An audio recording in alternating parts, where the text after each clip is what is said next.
ଯେତେବେଳେ ମୁଁ ଯୋଗ ଟ୍ରେନିଂ ଦଉଥାଏ ଛାତ୍ରୀ ଜଣକ ନିଜକୁ କଣ୍ଟ୍ରୋଲ କରିପାରିବେ ଚିତ୍କାର କରି କାନ୍ଦି ଉଠିଲେ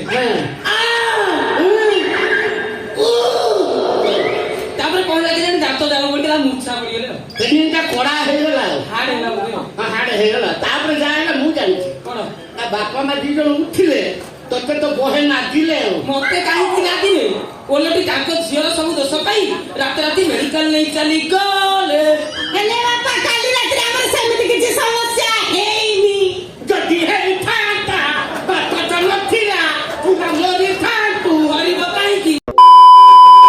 तो हेलो फ्रेंड्स तो केमती अच्छे आपण मैंने आशा करूँ बहुत बढ़िया थे मुझे बहुत बढ़िया अच्छी तो गोटे नुआ वीडियो आपण मानक स्वागत करुँची तो आपण मैंने चैनल नुआ अच्छे तो सब्सक्राइब कर रखते तो चलते बेसी डेरी नक आज यात्रा कमेडी देखिए प्रकार अभद्रता दिन मत घर डाक रात रही कह अथच सका चर्चा किसी सरंजाम ना छी ରାତିରେ ରହିବାକୁ ମୁଁ କହିଥିଲି ତତେ ତୁ କଣ ଜ୍ୱାଇଁ ଚର୍ଚ୍ଚା ଘରେ ଜ୍ୱାଇଁ ତତେ ଚର୍ଚ୍ଚା କରାଯିବ ହଁ ବାପା ତମେ ରୁହ ତାଙ୍କ କଥା ମୁଁ ବୁଝି ଦଉଛି ବୁଝିବାକୁ ମତେ କହ ଇଏ ଜନ୍ତୁ ରାତିରେ ମୋ ଘରେ ଥିଲା କାହିଁକି ରାତିରେ କଣ ଯୋଗ ଶିକ୍ଷା ଦିଆଯାଏନି କଣ ରାତିରେ ବି ଯୋଗ ଶିକ୍ଷା ଅଛି ଆଉ 84 ଆସନ ପୁରା 40 ଆସନ ରାତି ଆସନ ତମେ ତ ଦିନ ସାରା ବାହାରେ ବୁଲି ଚୋଡ଼ା ଚୋଡ଼ି କଲ ଏ ରାତି ଆସନ ତମେ କୋଉଠୁ ବୁଝିବ ଖାଇବା ପିଇବା ବନ୍ଦ ରୋଷେଇବାସ ବନ୍ଦ ଯୋଗ ଶିକ୍ଷାର ମହତ୍ଵ ବୁଝିବି ତାପରେ ମୁଁ ଖାଇବି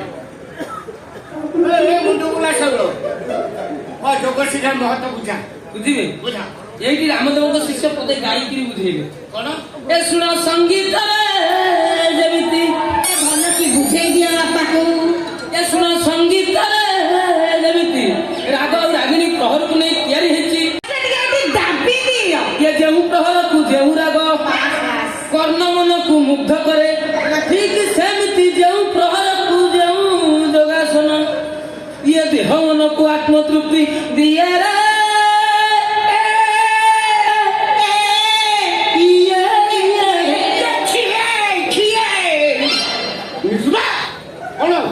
ରାତି 12ଟା 1ଟା 2ଟା 3ଟାରେ ଯୋଗାସନ ଅଛି ସେଇ ସମୟରେ ଯୋଗାସନ ନା ଭାରି ଭଲ ଲାଗେ ଆଉ ଥରେ ଆରମ୍ଭ କଲେ ଆଉ ବନ୍ଦ କରିବାକୁ ଇଚ୍ଛା ହୁଏନି ମଜା ମଜା ନା ଖର୍ଚ୍ଚା ହୁଏ ସେ ସେମିତି ଗୋଟେ ଖଟ ବାଡିଆ ଧରମ ଭାଇ ଆସିଥିଲା ତତେ ଦିନରେ ଟ୍ରେନିଂ ଦଉ ରାତିରେ ଟ୍ରେନିଂ କଲା ତୋର ଏଇ ଅବସ୍ଥା କରି ଛାଡ଼ିଲା ଇଏ ଗୋଟେ ମାଷ୍ଟର ଅଛି ଏ ଦିନରେ ଟ୍ରେନିଂ କଣ ପହରିକିଆ ଟ୍ରେନିଂ ଦେଲାନି କଣ ତ ଅବସ୍ଥା ହବ ସେ ରାଧା ମାଧବକୁ ଜଣା ଅସୁବିଧା କାହିଁକି ହବ ଖଟବାଡିଆ ଟ୍ରେନିଂରେ ବଡିକି ଟିକେ କଷ୍ଟ ଲାଗେ ମୋ ଯୋଗ ଟ୍ରେନିଂରେ ଦେହକୁ ଶାରୀରିକ ଶାନ୍ତି ମନକୁ ମାନସିକ ଶାନ୍ତି ମିଳେ ଆଚ୍ଛା ଆମର ଯେତେବେଳେ କଥା ଫାଇନାଲ ହେଇଥିଲା ରାତିରେ ଟ୍ରେନିଂ କଥା ହେଇନଥିଲା ରାତିରେ ଦେଲୁ କାହିଁକି ଆଜ୍ଞା ଅସୁବିଧା କଣ ହେଲା କଣ ପରୀକ୍ଷା ପାଖାପାଖି ଆସିଲେ ଟ୍ୟୁସନ ମାଷ୍ଟର ଟିକେ ଅଧିକ ବେଟାଇମରେ କ୍ଲାସ କରେ ନା ନାହିଁ ଆଉ ମୁଁ ସେମିତି କରିଦେଲି ସେଥିପାଇଁ ମୁଁ ତ ତୁମକୁ ଅଧିକ କିଛି ବେତନ ମାଗୁନି ତମ ଛାତି ଏମିତି ଫାଟି ଯାଉଛି କାହିଁକି ତୋର ଯଦି ଏକ୍ସଟ୍ରା କ୍ଲାସ କରିବାର ଥିଲା ଦିନରେ ଲୋକ ରାତିରେ କାହିଁକି କଲୁ ଆଉ ଛୁଟୁଛି ତୁ କାହିଁକି ଅନୁମତି ଦେଲୁ ତମେ କି ବେକାର କଥା କହୁଛ ମାଷ୍ଟର ତ ଆସିଲେ 4ଟା କି 5ଟାରେ ଆଉ ତମେ ତ ରାତିରେ ଆସିବନି ବୋଲି ମତେ କହି ଯାଇଥିଲ ମୁଁ ଘରେ ଏକୁଟିଆ କେମିତି ରହିଯାନ୍ତି ମତେ ଡର ଲାଗିବନି ଏଇ ଭାବେ ମୁଁ ମାଷ୍ଟରଙ୍କୁ କହିବି କହିଲୁ ମାଷ୍ଟରଙ୍କୁ ଡର ଲାଗିବ ମୁଁ ଯେତେବେଳେ ଘରେ ନ ରହେ ତୁ ତ ଏକୁଟିଆ ରହୁ ଡରୁନି କେମିତି ରହିଯାଇଥାନ୍ତୁ ଡର କାହିଁ ମାରିଥାନ୍ତା ଆଇ ଗୋଟେ ସକାଳୁ ରାଉ ରାଉ ହଉଛ ମୁଁ ତମ ଘରେ ରହିଗଲି ବୋଲି ତମ ଗୁଡ ହାଣ୍ଡରେ କଣ କୁକୁଡ଼ି ନାହିଁ ଦିଏନି ନା ତମ ଘରେ ଝିଅ ବହୁତ ସରିଗଲା ଛି ମୁଁ ଟିକେ ଯୋଗ କରିବି ଆରେ ଏଟା କି ମାଷ୍ଟର କଥାର ଗୁରୁତ୍ୱ ଦଉନି ବାପା ମୋ କଥାର ଗୁରୁତ୍ୱ ତ ମାଷ୍ଟର ପୁରା ବୁଝିଗଲେ କେମିତି ବୁଝିଲେ କେମିତି କଣ ମୋ ଡରିବା କଥା ଶୁଣିକିରି ମାଷ୍ଟର କହିଲେ ଯଦି ଆଜି ତମ ଘରେ ତମକୁ ରାତି ସାରା ଜଗିକି ରହିବି ତାହେଲେ ପହର ଅନୁସାରେ ଯୋଗାସନ ଶିଖେଇବି ରାଜି ତ ରାଜି ହେଲୁ କେମିତି ରାଜିବିନି କୁହ ତ ବାପା କେମିତି ରାଜି ହେବନି ଏଇଟା ପୁରା ଗୋଟେ ନୂଆ ପ୍ରକାର ଟ୍ରେନିଂ ନୂଆ ପ୍ରକାର ସ୍ୱାଦ ଆଉ ଭୟ ଦୂର ହେଇଯିବ ରାତି ପାଇଁ ସାଥି ମିଳିଯିବ ସେଥିପାଇଁ ମୁଁ କହିଲି ଆଖି ସୁନ୍ଦରକୁ ସାଥି ବି ସୁନ୍ଦର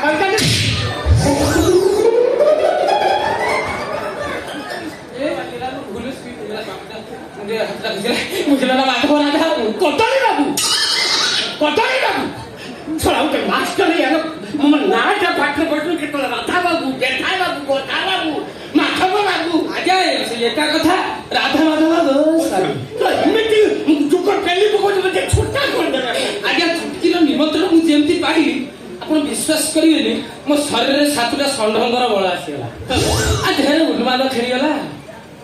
ସେଥିପାଇଁ ରହିଗଲୁ ଆଉ। ଏମିତିଆ ଚାନ୍ସ ମୁଁ କଣ ହାତ ଛଡା କରିଥାନ୍ତି? ତମେ ଘରେ ନଥିଲ, ମୁଁ କହିଲି ଏକାଥରେ ଯୋଗ ଶିଖେଇ ଦେଇକି ଯିବା ଆଉ। ଆଚ୍ଛା ହଉ ମୋତେ ଗୋଟେ କଥା କହ। ଆଜ୍ଞା ତୁ ତ ବହୁତ ଝିଅ ବୋହୂଙ୍କୁ ଟ୍ରେନିଂ ଦଉଛୁ। ଓବିଏସଲି କଣ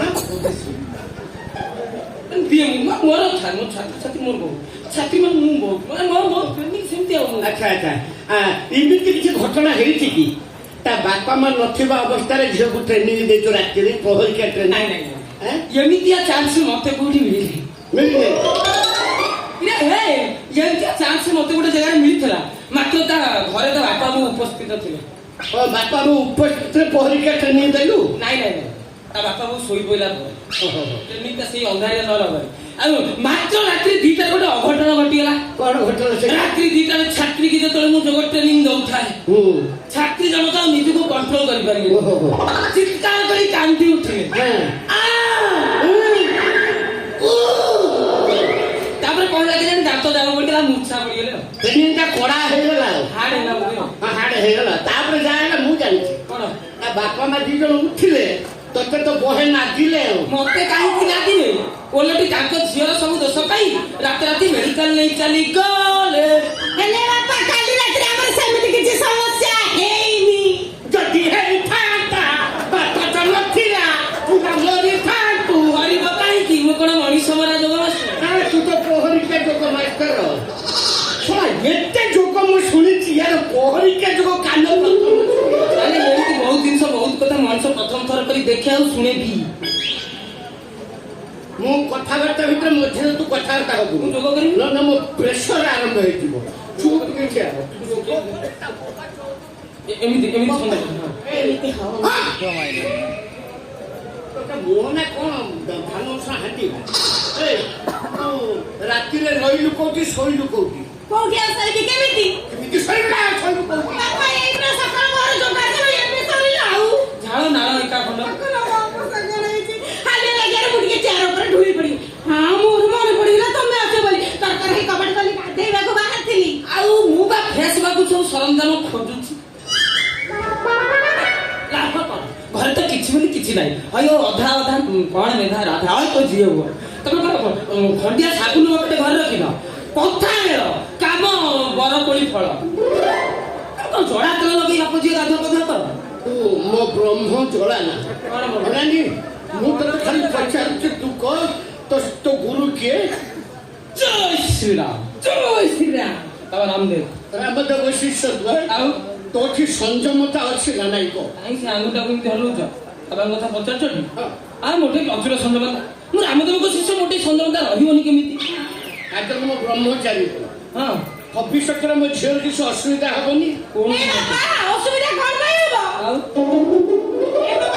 ଆଉ କିଛି କାମ କରୁନି, ଅସୁବିଧା କଣ ପାଇଁ ହବ? ମୋର ତ ଇଚ୍ଛା ଥିଲା ଯୋଗ ଶିଖିବାକୁ, ମାଷ୍ଟର ମତେ ଯୋଗ ଶିଖେଇଲେ। ଆଉ ପହର ଯୋଗ ଶିକ୍ଷାର ଟ୍ରେନିଂ କେମିତି ହେଲା? ପରୀକ୍ଷା ହେଲା ପରେ ତାର ଫଳ ବାହାରିଲେ ତମେ ବଳେ ଜାଣିଯିବାନି କି?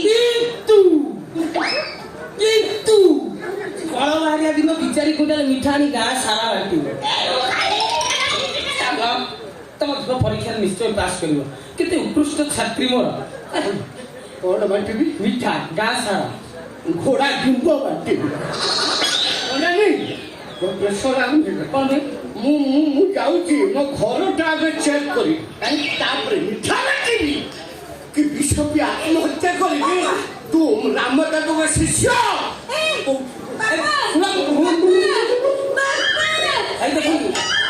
ଶୁଣ ତମେ ତ ସନ୍ଦେହ କରୁଛନ୍ତି। ମୁଁ ଗୋଟେ ଟିଚର ମତେ ସନ୍ଦେହ କରୁଛ।